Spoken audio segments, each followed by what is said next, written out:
Nshuti z'umusaraba, reka dusabe Imana idushireho ikimenyetso cy'amaraso ya Yesu Kristo umwana wayo.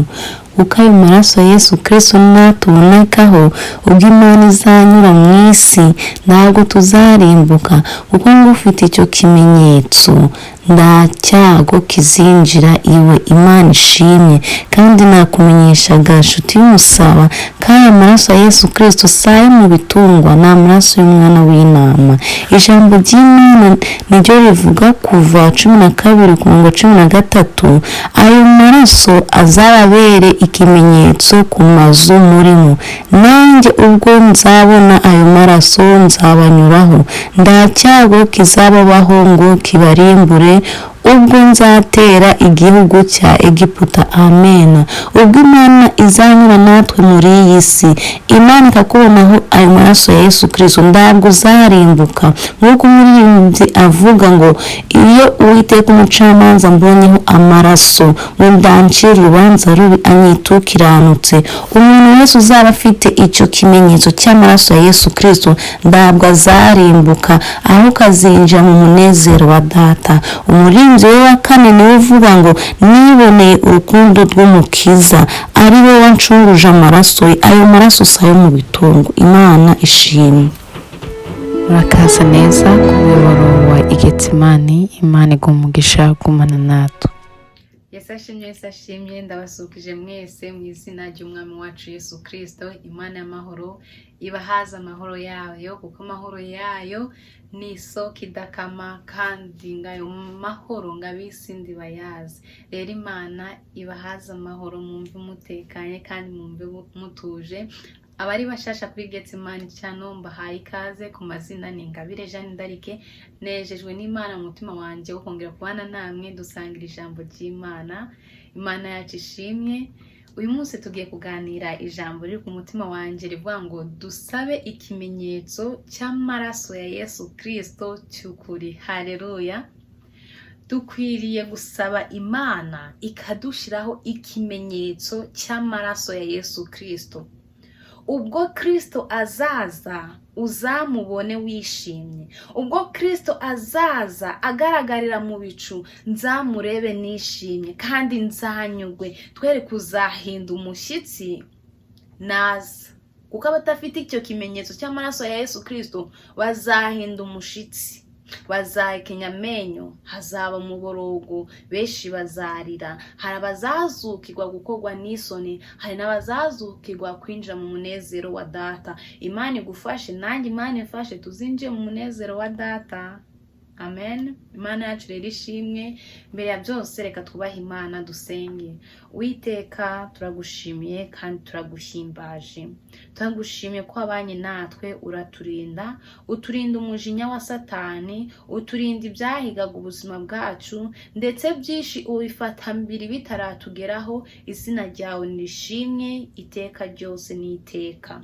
Mana nziza, Mana ishobora byose, ndagushimiye bene Data warinze, bene Data wera wazigamye, ubarindira ubugingo bwabo. Mwami, izina ryawe nishimwe. Kandi n'abakigwaye Mwami ubakozeho cya kiganza cyawe gikiza, kuko ngo ibiganza byawe birakiza, ibiganza byawe bikora ibitangaza. Mwami, ngo ura ku mitima irushye, ababaye ubaha amahoro, abatishimye ubaha ibyishimo, abatanezerewe ubaha umunezero. Kuko Mwami niwe utanga amahoro, ngo ab'isi badatanga, kuko ay'ab'isi n'ay'agato, kandi ay'ab'isi yabe yarimo induru. Ariko ayawe ni amahoro Data wera, umuntu atunga akumva aratekanye, akumva aranyuzwe n'ubuzima arimo. Uwiteka turagushimiye kandi turaguhimbaje. Mwami Imana, uyu mwanya tugiye kuganira ijambo ryawe, ndakwinginze ka Mwuka wera abari uganza, imbaraga zo mu ijuru zimanukire hano hantu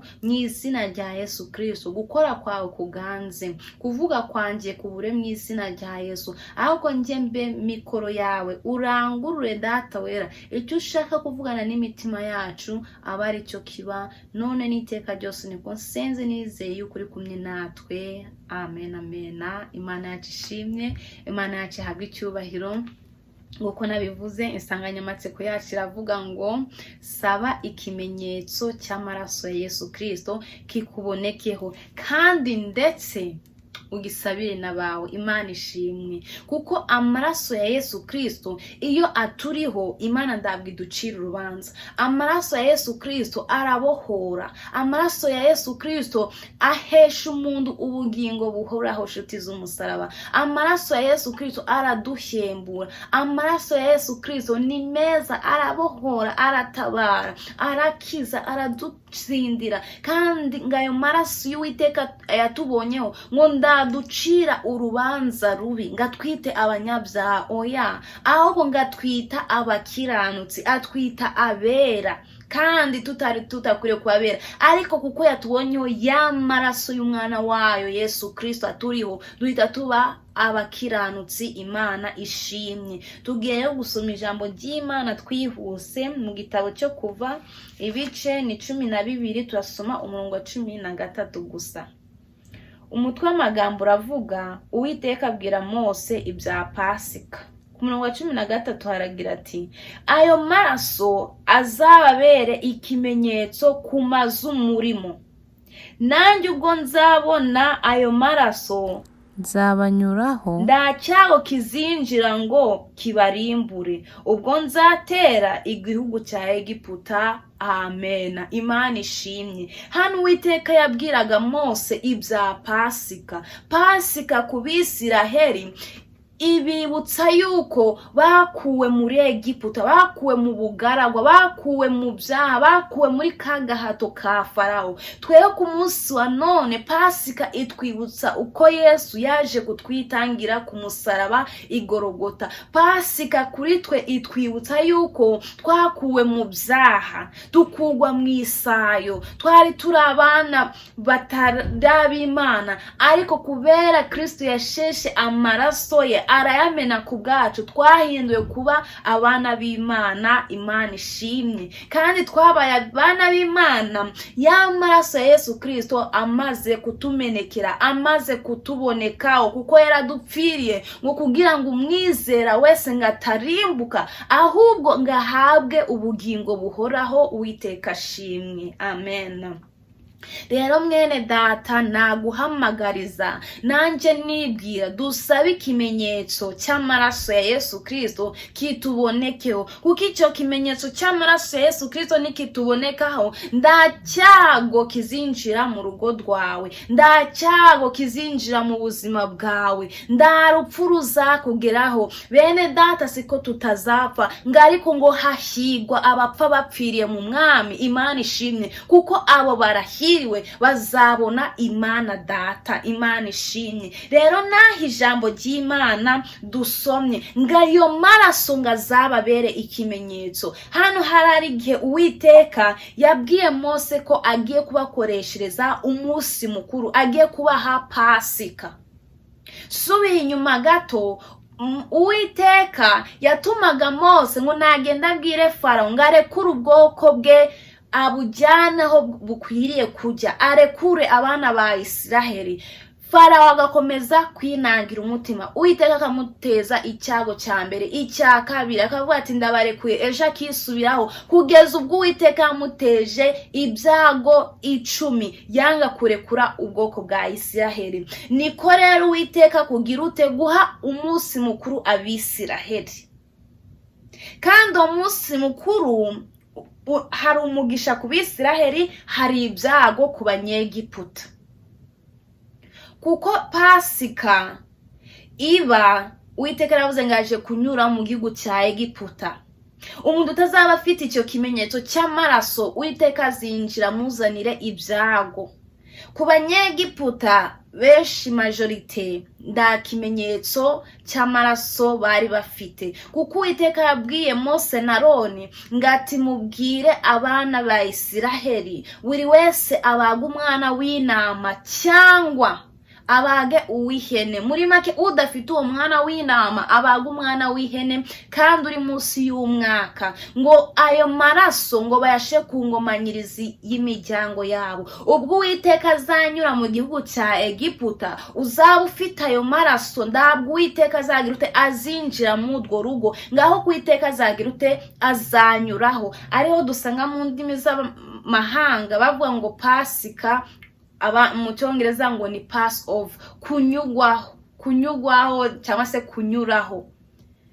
N'abandi bafite ukuntu babisobanura, ariko kubisiraheli Uwiteka yagirira gute? Yanyuragaho. Impamvu yanyuragaho ngo niko yasangaga ngo inzu y'Abisiraheli hariho ikimenyetso cy'amaraso y'umwana w'intama cyangwa w'ihene, ariko ngabo yasanga nda kimenyetso gihari ngo Uwiteka yarinjiraga akagira ute? Akica ikintu cyitwa imfura. Umugore niba ari imfura aragenda, umugabo niba ari imfura aragenda, umwana w'imfura aragenda, mu masho mu matungo aragenda, ikintu cyose cyitwa icyambere uwo munsi cyagira gute? Cyarapfaga. Umwana wa Farawo w'imfura arapfa, abana b'Abanyegiputa b'imfura barapfa, harimo abagabo, harimo abakecuru, harimo abasaza, ingero zose. Kubera iki? Batari bafite ikimenyetso cy'amaraso y'umwana w'intama cyangwa w'ihene. Natwe mu gihe cyacu turasabwa kugira ikimenyetso cy'amaraso ya Yesu Kristo ku mitima yacu cyangwa se ku ruhanga rwacu, atari runo ruhanga muri kubona mu buryo bw'umubiri. Mu buryo bw'umwuka hari ikimenyetso ishira ku bana bayo, kuba yizera. Nawe rero nagushishikarizaga ngo niba wumva yuko nda kimenyetso cy'amaraso ya Yesu Kristo kikuriho, pfukama unihire Uwiteka. Bya bindi byo wasengaga byo mu mubiri ubu bishize ahantu akanya gato, winginga Uwiteka Nyiringabo agushireho ikimenyetso cy'amaraso ya Yesu Kristo, kandi icyo kimenyetso ni icy'ukuri. Mbere yuko washaka ibintu, mbere yuko washaka ikintu runaka, shaka ikimenyetso cy'amaraso ya Yesu Kristo. Nababwiye ayo maraso afite imbaraga, ayo maraso arabohora, ayo maraso akiza abagwayi, ayo maraso azura ibyapfuye, ayo maraso agarura ubuzima, ayo maraso uwapfuye akayiyambaza azazuka yinjira mu munezero wa Data. Rero Abisiraheli bashiraho ikimenyetso cy'amaraso ku ngomanyirizi y'imiryango yabo. Nguko bisubiyemo keshi, Uwiteka yagira gute? Yanyuragaho aho yabonaga ikimenyetso, ariko hatabonye ikimenyetso akinjira umwana w'imfura agapfa. Urwo rugo rutari ikimenyetso, umugabo aratashe, umugore aratashe, umwana aratashe, n'ibiribwa bya mbere, amasho, amatungo, Uwiteka agize ute? Arabihonyuye, abitesha agaciro. Kubera iki? Batashizeho ikimenyetso cy'amaraso ya Yesu Kristo.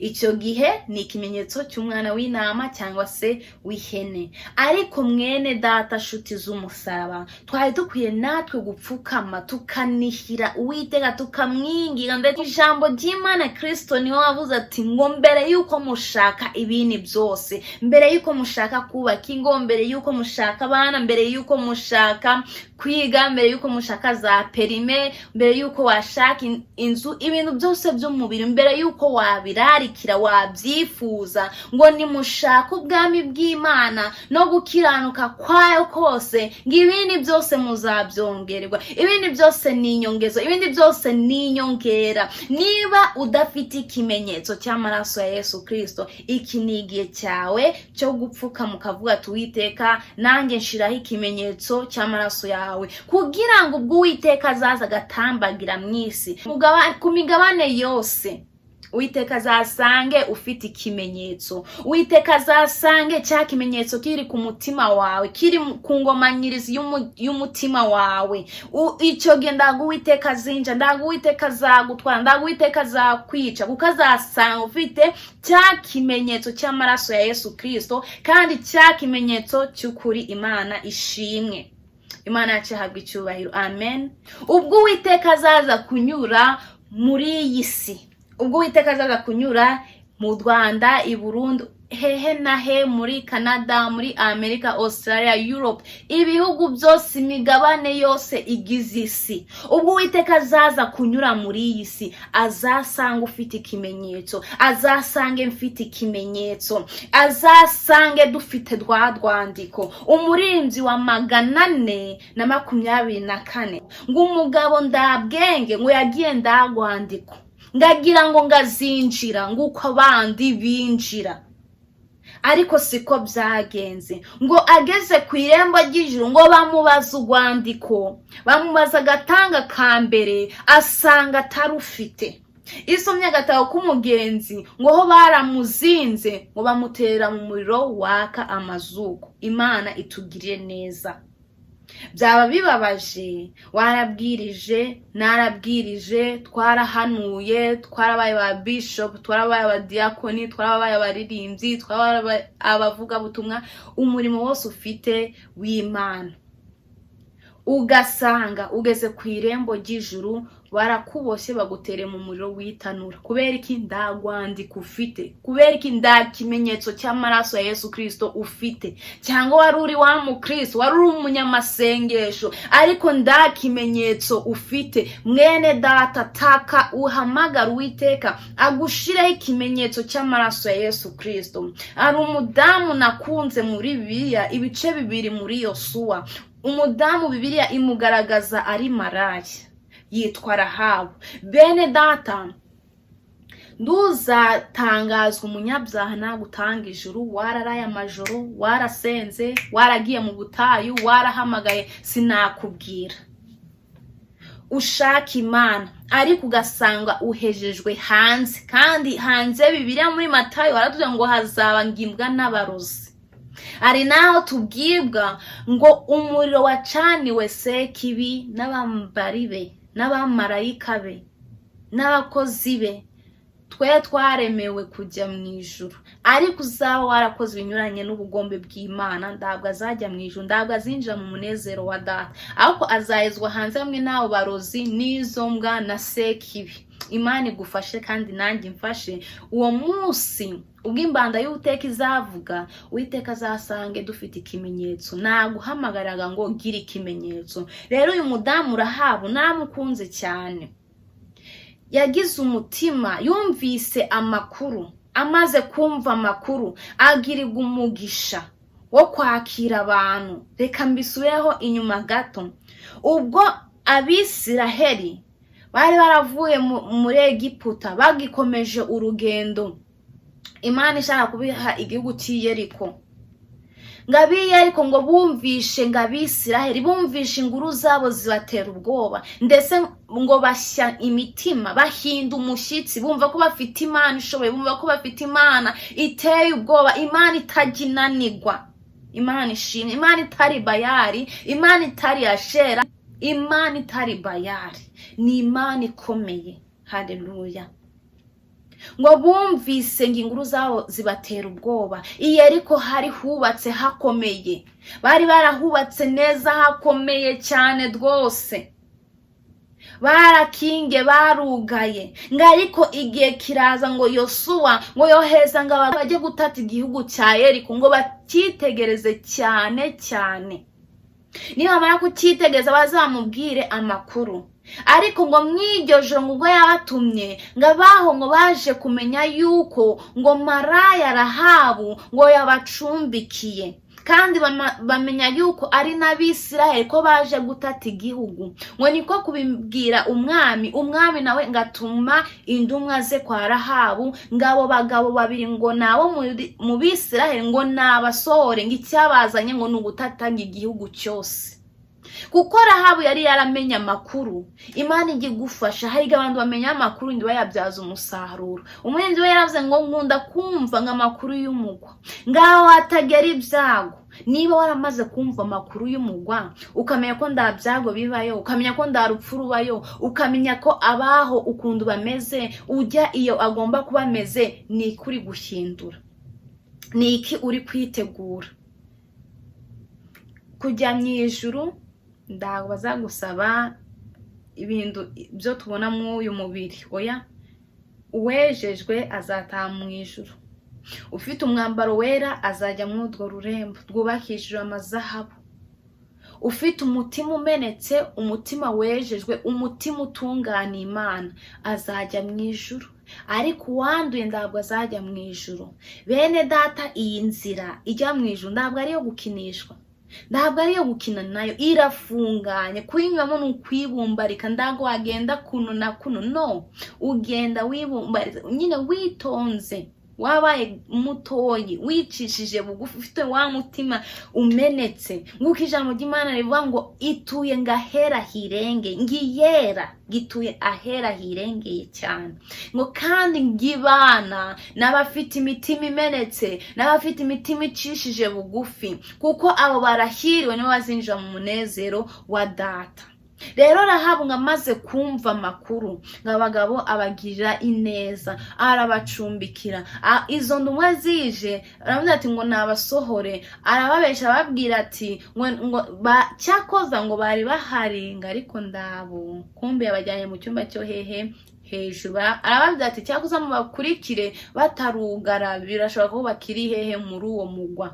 Niho Rahabu yakije amagara yabo, abasaba indahiro bati ngo ndazi yuko mufite Imana ikomeye, ng'Imana isumba byose, Imana yo mw'isi no mw'ijuru. Iyo Mana nawe arayivuga kuko yari yarumvise ibyayo, ngo bibatera ubwoba, ngo bashya ubwoba, ngo imitima yabo ishya ubwoba. Nawe rero wumvishe iki gihugu cyo mw'ijuru, umuntu ukwiye kukijyamo, ukunda akwiriye kwitwararika, ukunda bakwiriye kumera n'ukwezwa no gutunganya, ukaba umuntu ufite umutima uboneye. Niba udafite umutima uboneye ntabwo uzajya mw'ijuru, kandi nanjye nuko niba ndawufite ntabwo nzajya mw'ijuru. Ariko niba utawufite ukaba wumvise iri jambo ry'Imana, haranira kweza umutima wawe, haranira kweza inzira zawe, umese umwambaro wawe, wiyambure ibitari by'Imana, wambare umwambaro wera w'Imana, wiyambure kamere, wiyambure ibibi byose, wiyambure wa mwambaro wa kera, wambare umwambaro wera mushya w'Imana. Imana ishimwe. Ngo rero Rahabu amaze gukiza amagara yabo, aragira ati nanjye mugira icyo mumarira, nakijije amagara yanyu, nanjye nimungize ubwo muzaza kurimbura uyu mudugudu cyangwa se kino gihugu, kuko yari yaravye ko bazije kugitada kandi ko bazakirimbura. Aravuga ati mumbi ikimenyetso cy'ukuri. Imana ishimwe. Nakubwiye ndi nanjye niyibutsa, dusaba Uwiteka dushire ikimenyetso cy'amaraso ya Yesu Kristo, kandi icyo nicyo kimenyetso cy'ukuri. Uwiteka agidushire kugira ngo wa munsi ubwo itorero rizaza kuzamuka, Uwiteka aje gutwara itorero rye, azasanga ikimenyetso kikuriho. Ndabwo itorero ari hano mazu yo bubatse, urusengero rw'Uwiteka, niko Paulo yabivuze, ndi urusengero rw'Uwiteka. Uwiteka azaza gutwara abera, azasanga ufite icyo kimenyetso, azasanga afite udwo rwandiko. Imana izasange urufite, were kuzaba ngo uriya mugabo ndabwenge yageze ku irembo ry'ijuru, ariko bamubajije ibyangombwa asanga atabifite. Nawe rero hari Uwiteka ashobora gukubona agasanga nda kimenyetso cy'amaraso ya Yesu Kristo ufite, agasanga udwo rwandiko ndadwo ufite. Imana rero ikugire neza. Niho basezeranije baramubwira ati fata kano gashumi gatukura k'umutuku, iri dirisha utunyujijemo ariho ukazirika, ngo tuzaza gutsemba uyu mugwa, kurimbura ibirimo, ntabwo twe tuzakurimbura, kuko ukijije amagara yacu, natwe rero turakiza amagara yanyu. Rero mufata aka gashumi ukazirike ku idirisha, kandi ngo abazaba bari muri iyi nzu bose, biba niyo yararazana n'inshuti ze, abantu bose bari muri iyo nzu, uko bari bangana kose bari muri iyo nzu, ako gashumi kari kwidirisha, ngo ndacyago kizabageraho, nda bibazo bizabageraho, nda muntu uzaza ngakureho n'idafari ku nzu yabo, nda mwana wabo uzapfa, nda tungo ryabo rizapfa, nda byabo bizononeka, nda byabo bizakandagirwa, kuko bafite cya kimenyetso. Mwene data saba ikimenyetso, kuko nga bafite icyo kimenyetso cy'amaraso ya Yesu Kristo, bafite amashigwe, barashiwe kuko ndi bazapfa, aho ngo hahirwa bapfa bapfire mu mwami, kuko abo bazabona Imana.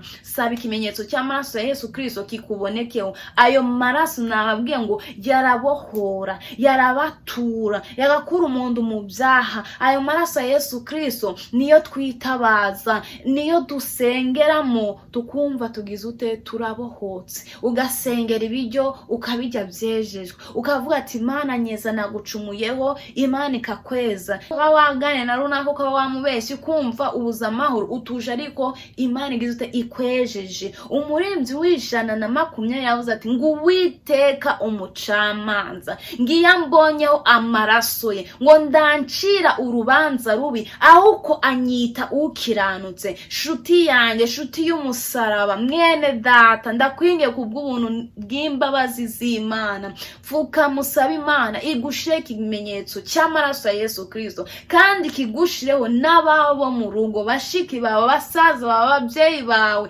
abo muri famiye, abo musengana. Imana ibashireho icyo kimenyetso, kuko kubwa Rahabu ise yagize ute yararokotse kubera cya kimenyetso. Abavandimwe bararokoka, abo muri famiye bararokoka, nawe uzarokoka nabawe ufite ikimenyetso cy'amaraso ya Yesu Kristo. Imana yatubwiye ngo ni ngayo maraso ngazababere ikimenyetso. Yabwiye Abisiraheli, niyo usomye no ku murongo wa 7, ngo muzende ngayo maraso muyashire ku ngomanyirizi y'imiryango yanyu, muyasigeho, ngo kandi ngubona ko uwo mwana w'intama cyangwa se w'ihene uzaba mwinshi ngazasangire n'umuturanyi. Bishatse kuvuga iki? Mugiye usenga uvuga ati Imana nshire ikimenyetso cy'amaraso Yesu Kristo, ugisabira mama na papa, ugisabira abavandimwe bawe, ibuka na wa muturanyi wawe, musabira Uwiteka mushireho icyo kimenyetso. Ubwo Kristo azaza uzamurebe wishime, ubwo Kristo azaza gutwara itorero azasange ufite icyo kimenyetso cy'amaraso ya Yesu Kristo. Kandi bene data, mbibutsa turi mu bihe bigoye, aho turi kumva byinshi ndetse ngo n'ibindi byinshi bikomeye biraje. Nta n'ubwo twari dukwiriye kugira ubwoba, kuko imbanda yamye ivuga kandi hari abari kuyitaba. Ntabwo isi iherezo ry'isi rizabera icyarimwe. Muribuka no mu gihe cya Nowa, bamwe ryababereye icyarimwe, ariko Nowa agira ute akomeza kubaho. Natwe rero iyi si Uwiteka naza kuyinyuramo, ndakwifuriza azagusangeho ikimenyetso cy'amaraso ye.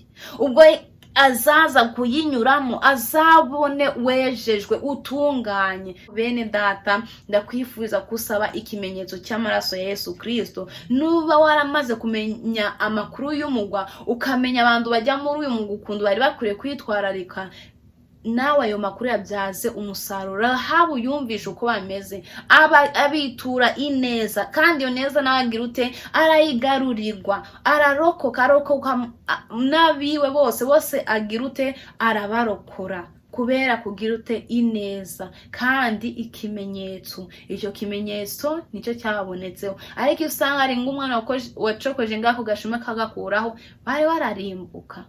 Nawe rero pfukama mwene data, ahuri dusengane twinginga Imana natwe dushire ikimenyetso cy'amaraso ya Yesu Kristo. Ubwo Imana izaza kunyura mu isi, izasange ufite ikimenyetso cy'amaraso ya Yesu Kristo. Ubwo Imana izaza kunyura mu isi, izasange ufite urwandiko, kandi urwandiko rutari urw'itorero, kuko urwo rwandiko ni ijuru riruguha gusa, ni ijuru rigushiraho ikimenyetso, ni ijuru riguhamiriza yuko uri umwana w'Imana. Pasiteri yavuga ngo uri umuririmbyi wanjye, urimba neza, abitora musenga n'abagushimagiza bakagushira hejuru, ariko ndago ijuru bazariguhisha.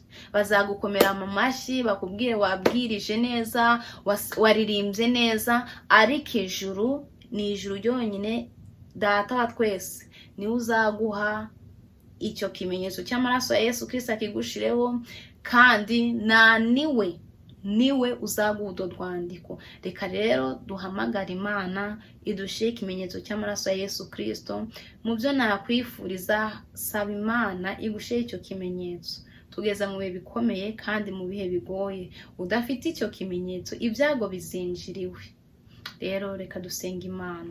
Uwiteka Mana yacu, Mana ishobora byose, ndagushimye kubw'ijambo ryawe uduhaye muri aya masaha. Ijambo ryawe rikuduhamagariza mwami kuza ukadushiraho ikimenyetso cy'amaraso yawe. Mana ndagushimye kandi Mana ndaguhimbaje. Mana ndagushimye kuko uri Imana yera kandi uri Imana ishobora byose. Tukugwiriyeho umugisha mwami, utubwiye ijambo ryawe ryiza Data wera. Mwami Rahaba amaze kumenya imbaraga z'Abisiraheli, amaze kumenya kuri Imana yo mwijuru kandi uri Imana itegeka ibyo mwijuru byose, akamenya yuko uri Imana ikomeye n'ibyo hasi ko byose ubifiteho ububasha. Mwami ngo imitima y'Abiyeriko bose ngo yahiye ubwoba cyane. Mwami baratangara bahinda umushitsi. Rahaba amaze kumenya amakuru ngo yagire neza batasi kugira ngo amagara yiwe na ya famiye ye yarokoke. Natwe mwami duciye bugufi, utweze udutunganye kugira ngo mwami udusheho cya kimenyetso cy'amaraso ya Yesu Kristo. Ubwo uzaza kunyura muri isi, ubwo uzaza kunyura muri Canada, ubwo uzaza kunyura mu mugabane wa Afrika, ubwo uzaza kunyura mu mugabane wa Asia, mwami uzasange abana bawe barashizweho icyo kimenyetso cy'amaraso ya Yesu Kristo. Kandi mwami Mana wiheshe icyubahiro ku migabane yose Data. Ushire ikimenyetso mwami ku ngomanyizi y'imitima yacu. Udushe ikimenyetso mwami, ushe ikimenyetso Data wera ku mugabane wa Amerika mu izina rya Yesu Kristo. Mwami ndakwinginze imigabane yose Data wera uyishire ikimenyetso Data. Kandi abagusaba imbabazi mwami ndagushimye yuko ubejeje kandi ukubagiriye neza. Uri Imana igira neza, uri Imana yo kwiringirwa. Mwami imitima y'abenshi iri kure niwe wayigarura. Mwami ndakwinginze weze kandi Data wera ubohore mu izina rya Yesu Kristo. Ayo maraso ya Yesu Kristo ni meza, turayashime kuko yaratubohora, yaratubatuye, adukura mu byaha, adukura mu ngeso mbi. Ubu twitwa abana bawe tutari tubikwiriye, ariko kubera ku bw'ayo maraso mwami waduhinduriye izina rishya. Mwami turi abana bo mu bwami bwawe, turabaragwa Data, turabigushime mwami. Tugire neza twese hamwe, udushe ikimenyetso cy'amaraso yawe. Kandi agushime mwami ukugidushizeho, kandi mwami ukomeze udukomereza amaboko. Mwami turakwinginze tugire neza, ijambo ryawe riganzire muri twe, kandi ijambo ryawe rihindure risenye bikwiriye gusenywa mu izina rya Yesu Kristo. Ubuntu bwawe n'imbabazi byawe bitubonekeho iminsi yacu yose yo kubaho kose. Niko nsenze nizeye mu izina rya Yesu Kristo w'i Nazareti. Amen amen. Imana ibahe umugisha, Imana ibarengere. Shalom shalom.